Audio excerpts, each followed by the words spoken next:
Isang araw, nagmamaneho sa Cuba, aking nakita, babaeng saksakan ng ganda. Sinundan ko ang kotseng sinasakyan niya, hindi ko nakitang may dumarating pala. Hindi ko naiwasan, kami bigla nagkabanggaan.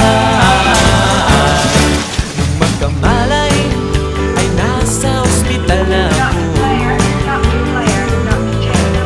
Nasikaso ng doktor na pili ng nanay ko. Biglang-bigla na lang ang nurse nandyan na, at para kong nakitang anghel sa ganda. Kahit nagdidiliyo, itong nasabi ko sa kanya.